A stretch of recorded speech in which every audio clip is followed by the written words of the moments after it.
Hi, welcome to Mindful Conversations. I'm Greg Dwyer. My guest today is Gary Parks. Gary is an entrepreneur. He's a business person. He just got here from California. So welcome to the show and welcome to Connecticut.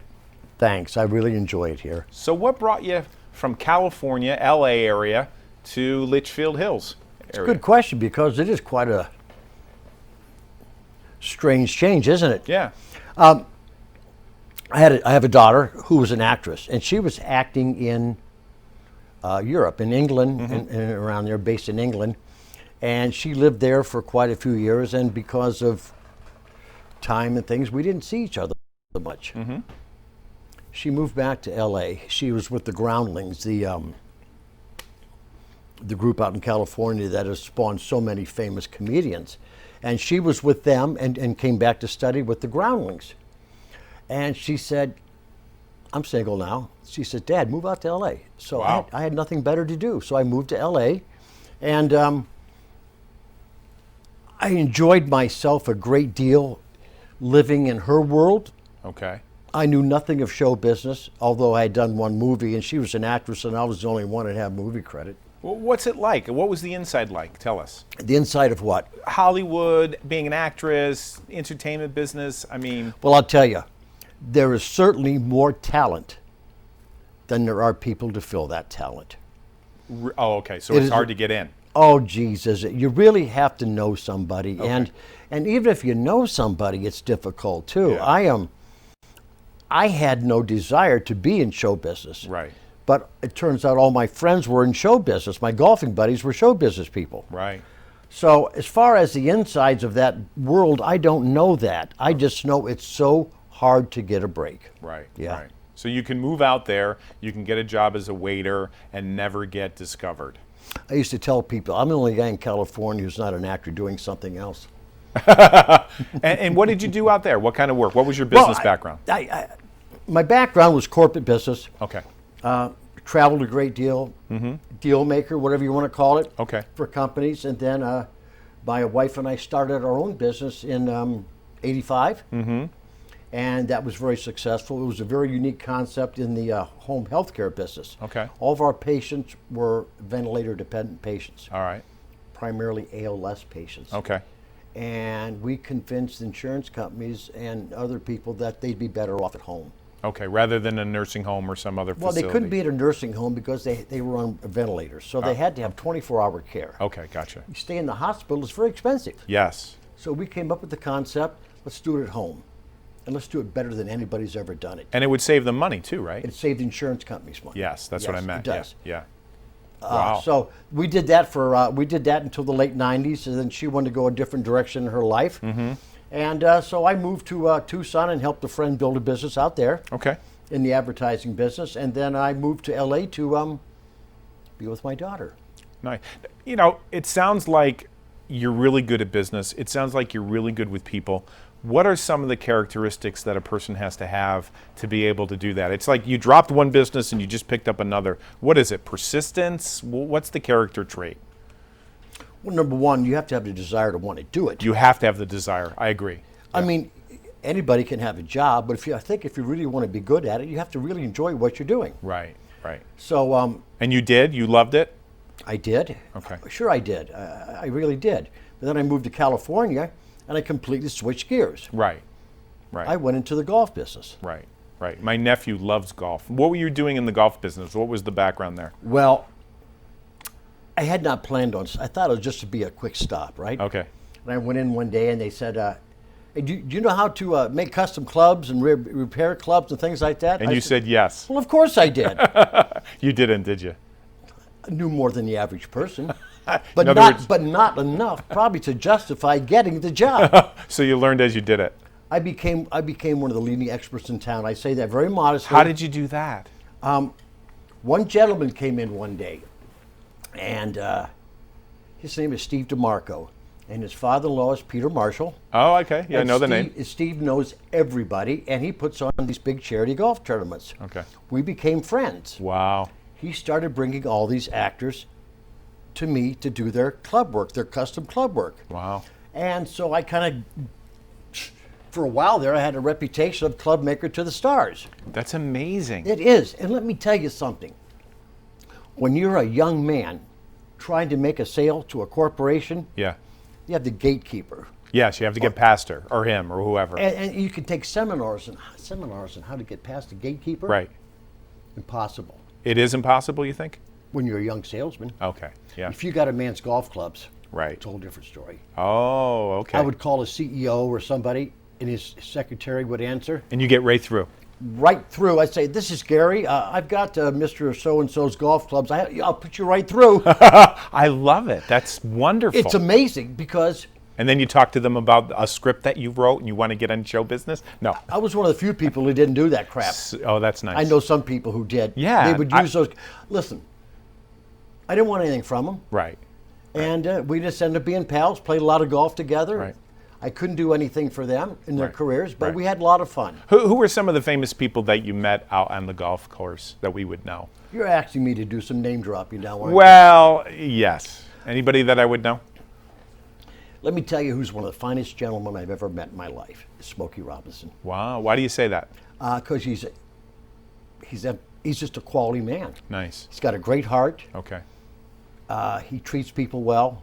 Mm-hmm. And he makes you feel important when you're that's around good. you. And he always has a hug for you. Oh, that's great. And Smokey's a sweetheart. Yeah, a very, very sweet man. Ray Romano, Oh, yeah. Yeah. He's from what, New York? Is that his background? Ray's an interesting fella. Yeah. Okay, yeah. Very generous with his time and charity. People don't know how much he contributes to charity. Is he funny off camera or is he pretty serious? I wouldn't say Ray's that funny off camera. Okay. Yeah, a lot of these guys that A are lot on. of comedians Yeah. are touched. What do you mean touched? Ooh, they got demons. Okay. And they use their, I think sure. that their comedy is cathartic for Oh, them. absolutely. Possibly, yeah, Absolutely. cathartic. Yeah. But some guys are not that funny, Right. off camera. Right, because a lot of it is scripted. I was listening to Yeah. Ellen, and they asked her how long it took her to write her hour show, Yeah. her stand-up, and I couldn't believe it. 7 months. So everything is scripted. It's not Yeah. like it's off the cuff, I know right? it. Yeah. Yeah. But I enjoyed LA. Mm-hmm. And What about the traffic? 5 lanes of just bumper to bumper, right? I've been here since April. Mm-hmm. And one of the pleasures I get is driving on the roads around Connecticut with no traffic. I know. I went to Syracuse last week to play in the golf tournament. I actually got to use cruise control. Yeah, that's funny. You can't do that in LA. In LA, it is Bumper to bumper. bumper to bumper, 2 hands on the wheel. Yeah. And it's just, there's just no pleasure in it whatsoever. The Right. traffic's horrible. It takes you forever to get anywhere. The air stinks, and there's too many people. Right. Other than that, and it's too expensive. Other than that, Yeah. it doesn't snow in the wintertime. You don't have the 4 seasons. So being from California, and I've been there. I've gone many times to California.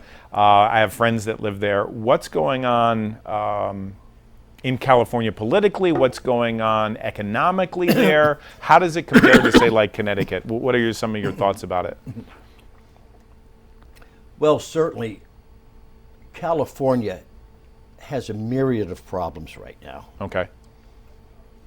And it's the most expensive state in the union. Mm-hmm. It's the highest tax state in the union. Oh. Okay. And businesses are fleeing California as they did New York and the East 20, 30 years ago because taxes were so high. Right. Now I see the state of New York is encouraging people to come back Sure. with tax abatements. Right. But it's a very anti-business state. Okay, because of high taxes. High taxes and regulations primarily, and businesses are moving out. And I fear for the future of California because I really don't want to get political. Okay, well, go ahead. It's free access television. This is not political at all. It's a fact. Okay. California wants to give illegal aliens driver's license.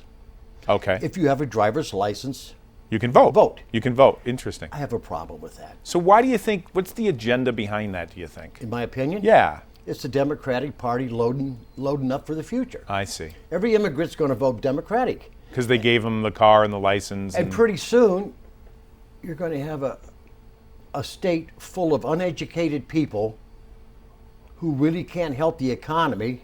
Mm-hmm. And I think California's going to suffer financially. That's, Yeah. it's my opinion. So what can you tell us about the borders there? I mean, you can be political. What's the whole issue there? What's going on? It's a difficult situation. And I'm glad that Guatemala, Mexico, Honduras, some of these countries have stepped up to assume responsibility for all the migrants coming through their countries. Okay. We can't take everybody. Okay. It would be nice if we could. We can't take everybody. Right. And the border is not as... I lived in Tucson, too, and was on the border a great deal, and had friends who lived across the border in Nogales, Mexico. The border is not is what some politicians are saying it is. So you can mention names if you want, and I don't really know, and we haven't scripted this or rehearsed this. What is the border like? Is it a wall? Is it barbed wire? I mean, I've been to Israel many times. And it's a wall and it's barbed wire, but around the cities and the borders, it's well protected. It is well protected.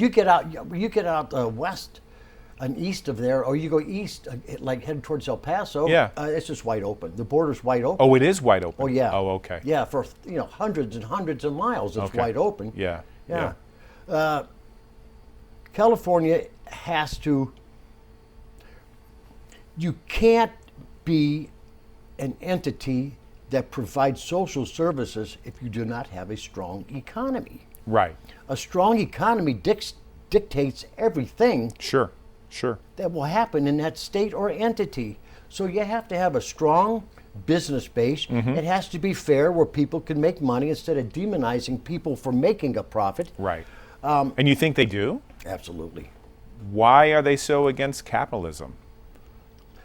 You would have to ask them personally. I really can't answer that. It's the way they've been grown. Okay. It's the way they've been brought up. It's the way they've grown. They've gone to colleges that demonize capitalism. Really? Absolutely. Okay. I mean, if you profit, then other people profit. Isn't that the way? I would like to think, when I had my business, I was able to contribute to charity. Right, sure. A lot to charity. Sure. But I couldn't do it unless I was successful. Right. And if you're being burdened down with taxes, let me be successful so I can contribute to my society. And you can hire people. Yes. Right. Put people to work. Right. At a higher than average rate. Well, I know in some countries, I have a friend of mine that lives in Denmark, and I was talking to her, and she was telling me everyone is equal. I mean, there's no personal growth. Right. There's no incentive to be the very, very best. Right. Because everyone has the same amount. Now, the taxes are very high. Right. Because we're taking care of people, but people are happier, and there's no competitive edge. And she said to me, I would never go in and do a seminar, a workshop, or a lecture about getting ahead or being a motivational speaker. She says everybody has a job and everybody has their life, and they all have health insurance, and everybody's equal. Good for them. And I think that's wonderful. What do you think about America? Do you think we should adopt that mentality? No chance. Why? We have too many different ethnicities in this country to collaborate from one society. Okay. They are a socialistic country, but they're not a communist country. Okay. What's the difference, in your words? In a socialistic country, the government exists for the well-being of the people. In a communist country, the people exist for the well-being of the party. Right. Basic difference, right? Yeah. And I guess your political background would be what, libertarian? That's fair. I'm very liberal in some areas, and Okay. I'm very conservative in some areas. I do not like being Labeled? exactly. Yeah. I don't like being labeled. Right. People will label you. Sure. But I don't like being labeled. I'm a fairly intelligent person who can think on his own. I don't have to other people tell me I'm thinking wrong. Exactly. And it's like this. Every single person out there has an opinion. So I'm going to challenge you, if you'd like to be on this show, I'm always looking for guests. All you have to do is call the front office. A good friend of mine, Doug, will answer the phone. And the telephone number is 860-361-9985. Let me give that number one more time. That's 860-361-9985. 9985. All I ask is that you're in the tri-state area. You can come on the show. You can express any political view or any religious view or any view that you have, and we'd love to hear your opinion. So we're going to be back in 2 minutes with Gary Parks. It's Greg Dwyer back with my friend Gary Parks. Welcome to Mindful Conversations. And one thing I love about cable access is that you have the ability to say whatever you like. So if you have another opinion or if you have the same opinion, I'd invite you to be on on this show to talk about what you want to talk about. We're having a mindful conversation. We were talking about immigration. We were talking about California.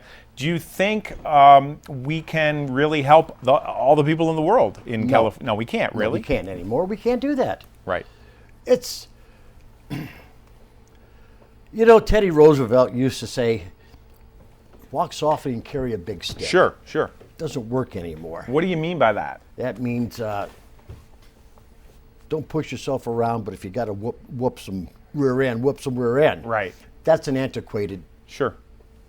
policy. I think if the United States is a strong country, then the rest of the world benefits from it. I really do. Right, right. So here we are in 2019. I know you don't have a crystal ball, but what are your thoughts about 2020? What do you think is going to happen next year? Everybody's gearing up towards this. And our nation is pretty divided, and they're angry, I think. You talk to a lot of people. People are divided in this country. But let's talk about who do you think is going to win? I think the Democrats are going to make it easy for Trump to be reelected. I think they're inner fighting, their division, and so many of them are so left wing that I think they're creating an atmosphere to but for Trump to get elected again. Okay. Now, would I like to hang with Trump? Probably not. Did you ever play golf with him? No. Okay. Would I like to play golf with him? Probably not. But that doesn't mean I can't support some of his policies. Okay, got you. Yeah. Yeah, he's a bully. I think he is. I met him twice. He's a bully, and but sometimes you need a bully to straighten people out. Yeah. Well, he also knows marketing, and he also knows how to play the media. And a lot of people don't understand that what he's doing in politics are business tactics. He is. And they don't get it. I get it, but he's using business tactics for his political. Give me some examples. I know he's playing the media. It's obvious to me. But can you give us some business strategies that he's using to play the media and play his politics? What's he doing? I just think the simple fact that he went to Korea and has met Kim Jong-un a few times is very impressive. It is. Nobody's ever done that, right? Nobody had the guts to do it. Okay, right. Think of the security. Now remember one thing, no one paid for his election. So he doesn't take a salary as President of the United States. Right.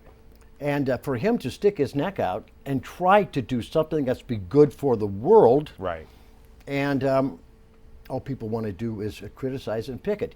You know, I think you need to really look at the situation in the world and decide, hey, we got to decide who our friends are, who our enemies are, and how we need to respond to that.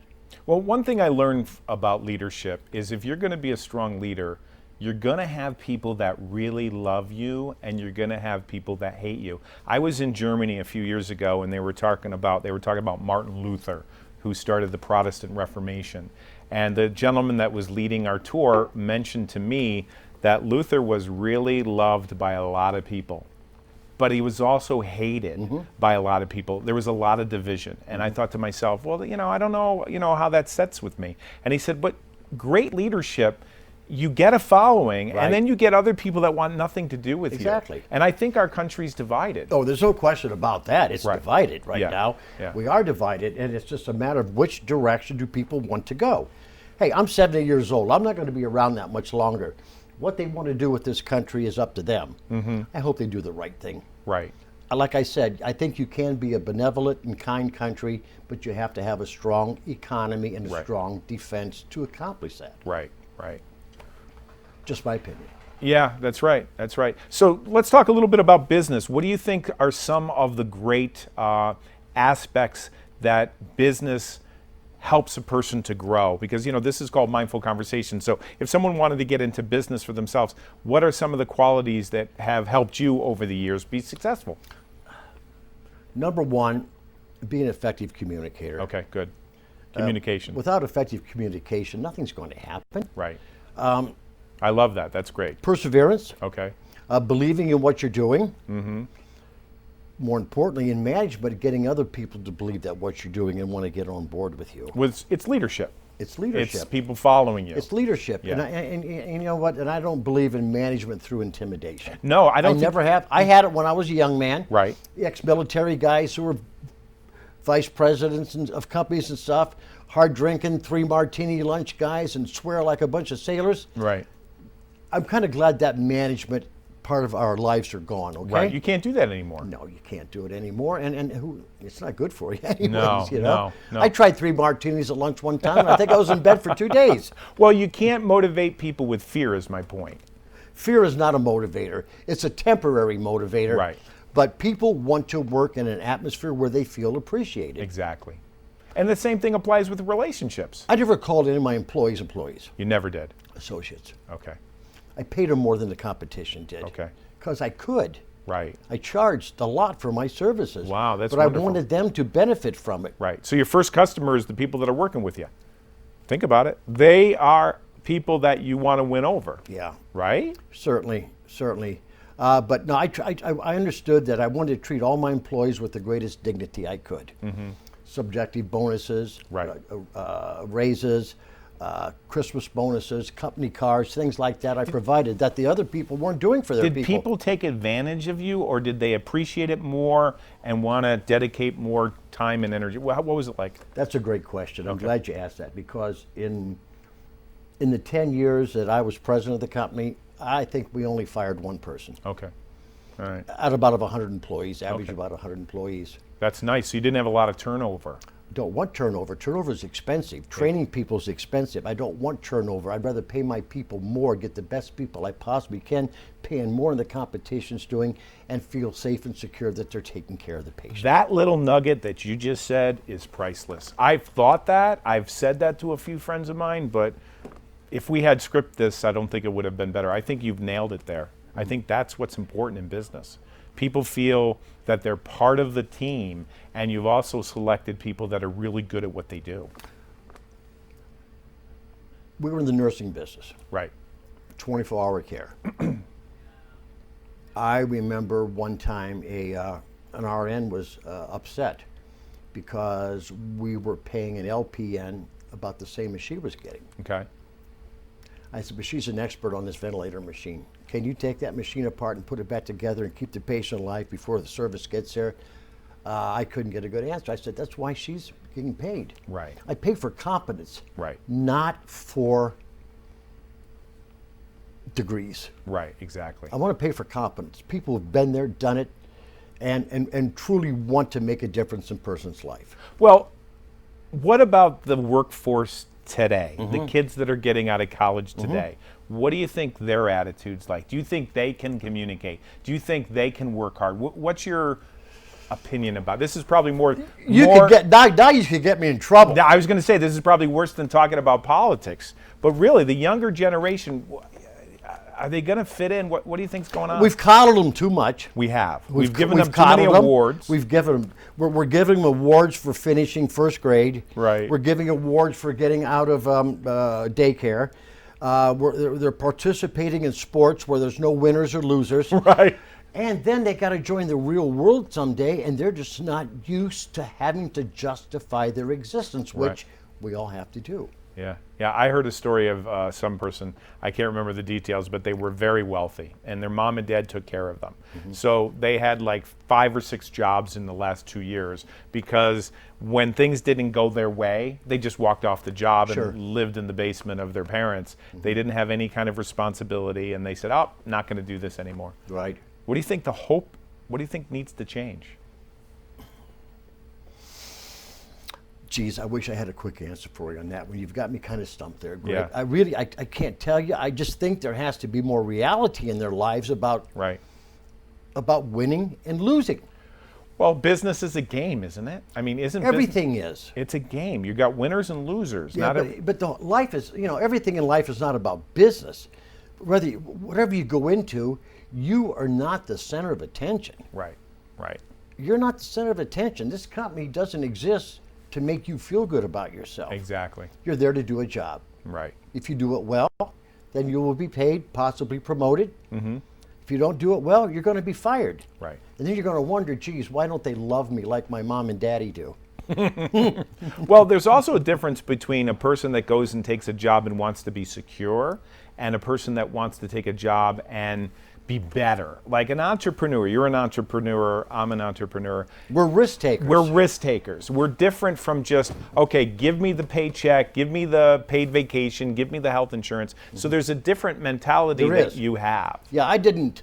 When you own your own business, you don't think of Monday through Friday. No. We were open 24 hours a day, 7 days a week. Right. And the people who are most successful in business, let me tell you this, the people who are most successful in life are people who do not fight change but embrace change. Change is inevitable in all of our lives. Some of it good, some of it unpleasant. One has to accept there's going to be change. Right. And adapt to that change. If you can't adapt to that change, you're going to be left behind. I heard somebody say, when someone walks in the office and says, Gary, I got good news and I got bad news. What do you want first? Well, maybe the good news, maybe the bad news. He says it doesn't matter. Because when someone comes in and says, Gary, I got good news and I got bad news, what they're talking about is there's going to be change in the horizon. Right. And an entrepreneur says, it doesn't matter if you tell me the good news or the bad news first. It doesn't matter. I just know that I have to embrace change. The bad news is we're almost out of time. Can you believe that? I believe that. That's people crazy. have to embrace change. You have to, or you will be disappointed. You'll be left behind, too. You'll be left behind, right.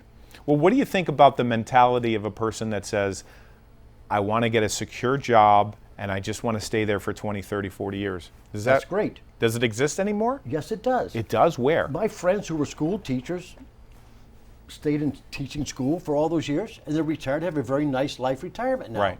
They were, but those jobs, they're hard to find. 30-year career, a lot of times people change careers. Most people don't stay places 30 years anymore. They don't. I have a friend that just retired from the post office 35 years, and he's got a pension, things are working well with him, but it doesn't always work out that way. People jump around. My uncle worked for the post office for 30-some years, never missed a day, sick in his life, retired and died 3 months later. Wow. We are out of time. We'll be back next time on Mindful Conversations. Gary Parks, thank you so much. Thank you, Greg. It was a pleasure. It was great.